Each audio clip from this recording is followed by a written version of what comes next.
Hi everyone, Linda here with Erica Michaels Designs again, and this virtual trunk show is going to focus on the designs I released at the Nashville Market this past spring. I'm going to start with the sampler reproduction, and this is the original sampler. I'm going to scoot around so I don't get too much glare. This is Charlotte Mullinger. She was 8 years old, but there's not really a whole lot of other information other than that. She stitched on really pretty high count linen, 46, 48 threads per inch, and I just think this is just very interesting. The four houses in the corners, you're getting lots of weird reflections. It's got several little dogs. It's mostly in warm golden brown, warm greens, that sort of thing, but there's punches of color. There's dark blue and light blue and a little bit of coral. It's a really sweet piece and beautifully worked, beautifully worked. So the reproduction is right here. This is bigger because it's been stitched on 37 count linen, and I did use Versois silks, and you can see it's a pretty faithful reproduction.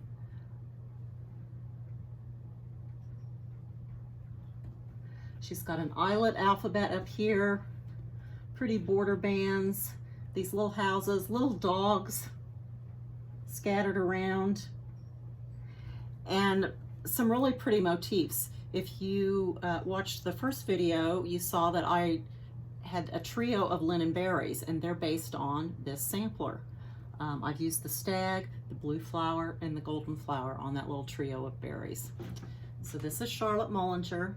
And as I've mentioned in the past, I can't always stop with just one piece. Not everybody has the time or inclination to stitch one of these big samplers. And so what I did is I switched out and I made a mini sampler. And this little chart is also in the chart pack with the reproduction. Looky here.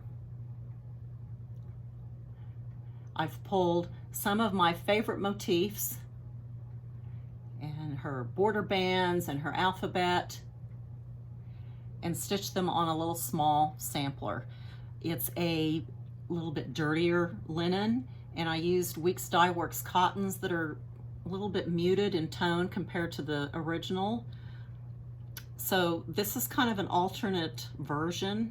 If you like a more primitive or slightly grungy look, you could swap this color palette out and stitch the big one, or you could stitch this little one in that cleaner color palette and linen that I used on the larger reproduction. So again, this is included in the chart pack with the larger reproduction. So that's Charlotte. Okay, next I'm going to talk a little bit about Barkberry and Purberry. We've had cats and dogs over the years. I have two cats. I never know when they're going to show up. One of them's here in the room with me now. And so they needed berries. And so first off, we'll start with the barkberry. Here we go. We had a yellow lab named Nellie for many years, and so she's front and center on this one. But you can see there's kisses, there's a couple dogs, and that on that side, and then we roll it around again. There's belly rubs and a little wiener dog and a running dog and lots of little footprints. And it's topped with just simple wool shapes. And those pins, aren't they darling? Those are Puntini pins that you can get from your retailer. But there are lots of pins. Just Another Button Company has some pins. So, you know, put what you like on here. And don't forget that you can change up the colors to match your favorite dogs, and the alphabet is also included so you can personalize. But if you're not into berries, in the same chart pack there are two other smalls. Right here we go. Okay. This is a quotation from Mark Twain about dogs, and I thought it was appropriate, and it was really fun to do. I added little vintage buttons down there at the bottom. I think most of us have a stash of old buttons that belong to our moms or grandmothers or that sort of thing. It really fit in like this for me. And if you see over here, kind of dangling, I went to the pet store and got a couple of those name tags. We had a boxer for a number of years whose name was Dixie, and so that's how I've trimmed up that one. And now I'm going to turn around. Look at what I did on the back. This is more wool applique. It's just a great big paw print that covers up the opening where I stuffed this cushion. And I did include the templates for that big paw print in the chart pack. The little cushion just says Live, Love, Bark. Very, very quick and simple. And again, a little wool heart on the back. Very, very fun. Cats. I am much more of a cat person, I admit. And so this one really speaks to me, probably a little more than the dog, than the Barkberry. Here's the Catberry. I've had cats as long as I can remember. And I had a cat named Sam, who was the ginger with the yellow chest and feet. He was my first cat I had when I was living on my own after college. And my sister had a sweet yellow cat whose name was Oscar. So that's where those names come from. But there's other little cats. There's a ball of yarn, a mouse. There's some other cats. All on that berry. And just like on the Barkberry, you can change out colors to fit your furry felines. Simple wools on the top, depending on your colors that you've chosen. And again, those wonderful little, let's see, there we go, berry pins from Puntini. They're just exquisite. Okay, so just like the Barkberry, there's another quotation from Mark Twain about the cats. And so I did the same sort of thing here, where it's that great quotation and some wonderful vintage buttons out of my stash. And I encourage you just to dig around in whatever you have. You might have some newer buttons that are just perfect for this. And also, just like the Barkberry, we have a Live, Love, and Purr. And in this case, I had a tag made with Pepper's name on it. Okay, and just like the Barkberry, the backs are finished with wool appliques to cover up the openings where I stuffed the cushions. Templates included. So that's both Barkberry and Purrberry. Okay, let's move on to a little bit of silk gauze. I get asked a lot, what is a good starting project if I've never done silk gauze before? And I have a few in the line. Basically what you want to do is stick to simple designs that have some good strong colors. So what I did for Nashville is I released a pattern. It's called Silk Gauze Primer, and there are 2 simple designs in it, and there is 35 count gauze included, so it's much easier to see. And here we go. Follow your heart and kindness matters. They're just nice, small, sweet little sentiments. You'll be amazed how quickly they come together. And the shapes are simple, there's strong color contrast. And I've got the instructions that I've included in this chart pack go into a little bit more detail than I typically would in one of my other chart packs. The other thing, since Nashville, there's a tutorials page on my website now. And there are 3 or 4 tutorials specifically for silk gauze. They're not videos, they're step-by-step so that you can look at the images and the instructions right next to them and work through it that way. I just always tell people you've got to at least try it because it's just amazing.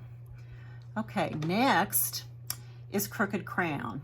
And this is a little verse or quotation I spotted a few years ago, and I tucked it away for when the words and some sort of image or design would come together for me. Be the woman who fixes another woman's crown without telling the world it was crooked. Okay. So just lots of, there's the verse, and there's lots of little crowns, and even that bottom border is a little bit wonky and crooked. So that's Crooked Crown. It does come with the silk gauze. The first printings would have shipped with 40 count silk gauze, but nowadays, because of the lack of availability on 40 count, these will be shipping with 35 count gauze instead. So it'll be just a little bit bigger than this one. So that's Crooked Crown. Okay, let's do another berry. Springtime, Easter. So I have Easter babies. Okay, so I'll talk about the silk berry first, because the silk berry generally is a more detailed design. It has a much larger stitch count, and so I can get a lot more into it in terms of design and motifs. So this one has the little chick just opening up out of his shell. It's got lots of colorful Easter eggs along the border, and it's got a couple little chocolate bunnies. And yes, it's all solidly stitched because it's on silk gauze. So that's just a really pretty spring green color back there. Now you can stitch these on linen. They're just going to be a lot bigger if you stitch over two. I know some people have stitched these over one on linen, and it gets them down closer to this size. It's completely up to you. But this is the silk Easter baby's berry. The top is just a little bit of wool, some organdy ribbon, and then this is just a corsage pin, a very big sparkly corsage pin to add a little bit of bling. So that's the Easter baby's silk. Now, as a little extra in this chart pack, here's the little sweet chick. It's the same little chick as on the berry, but I've stitched it over one on a 28 count opalescent linen, and because it's on the white linen, the white shell isn't going to show up, and so I've colored it like a painted Easter egg, and he's really, really cute. So this little chart, this is kind of a little bonus chart, is in the chart pack with the silk Easter baby's berry. Okay. Now the linen berry for Easter babies is right here. And yes, you could stitch it on some lovely spring green linen so that it has that fresh quality that the silk berry does, like this. But I like to show my designs in a couple of different ways because not everybody likes those bright colors. I know there are folks who really prefer the more muted tones. So this is done on Legacy linen from Picture This Plus, and it's the little chick's face and his big bow.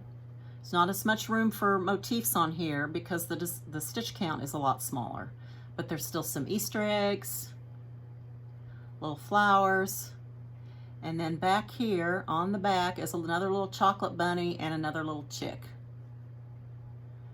So this is the Easter baby's berry, linen berry.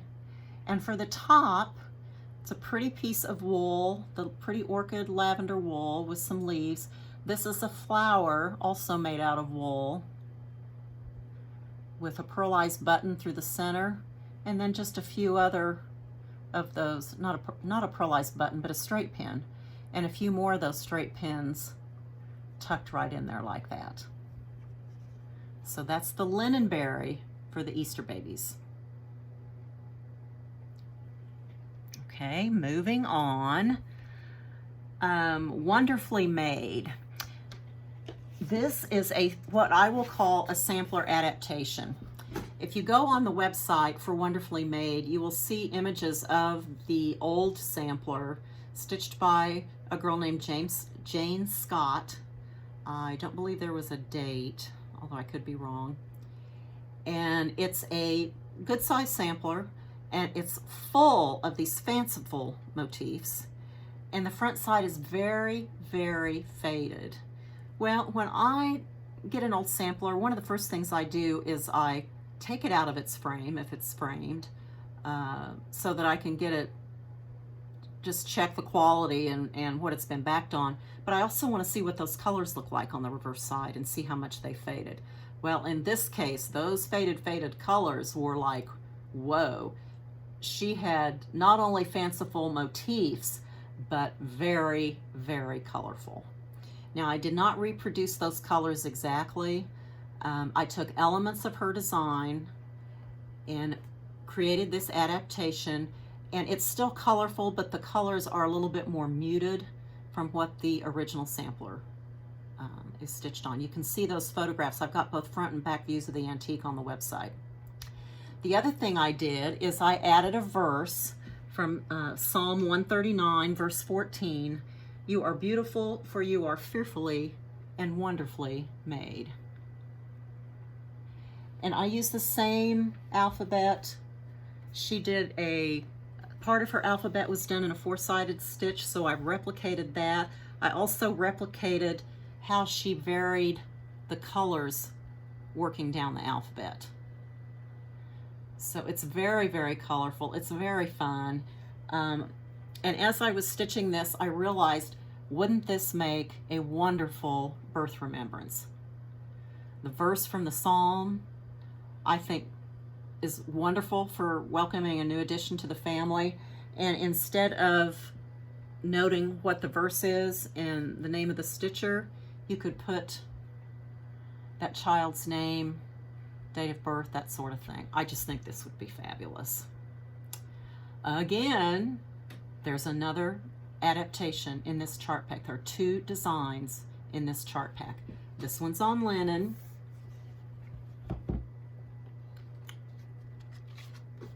And here is the 40 count silk gauze.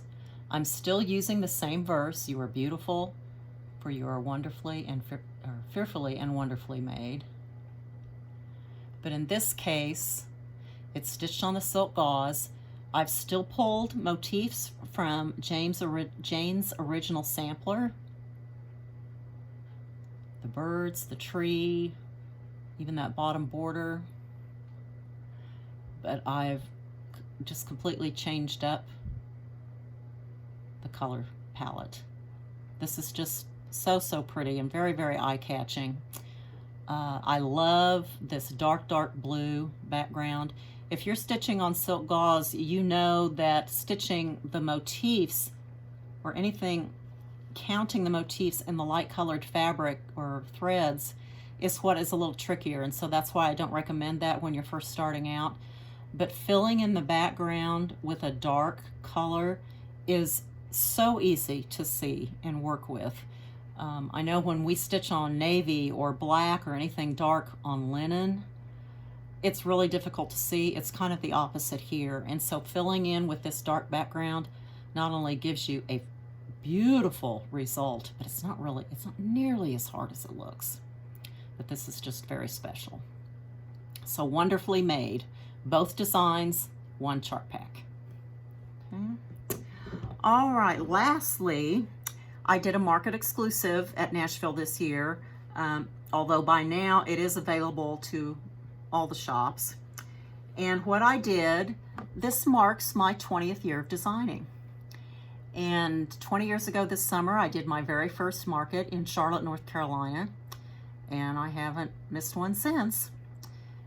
And so in the previous fall of 1999, I published my very first pattern, and it was called Harvest Hannah, and she was a little scarecrow. This is one of the original models. Okay. So what I did, I decided to take Hannah and just kind of give her a bit of a reboot. And so I have Hannah's Garden, was the market exclusive. And she's more, instead of being a scarecrow, she's more of a garden guardian. And she says, weeds are flowers too, once you get to know them. So there she is. Again, I've got kind of a squishy, it's filled with walnut shelves, but I've left it fairly loose. And I've done this one, it's finished a bit like a pillowcase. Can you see what I've done there? And I've left some linen on one end and trimmed it up with some rickracks and old tatting. And then I've secured that opening. There is a stuffed cushion inside this, and I've secured that opening with just a little wool flower.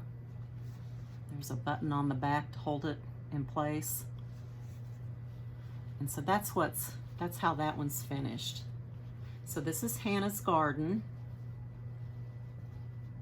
She's very sweet. In the chart pack are also the charts for the original Harvest Hannah. So she was done on, this is 36 count linen, and she has a back view. All those years ago, every now and then you would see a two-sided stand-up. So that's what she is.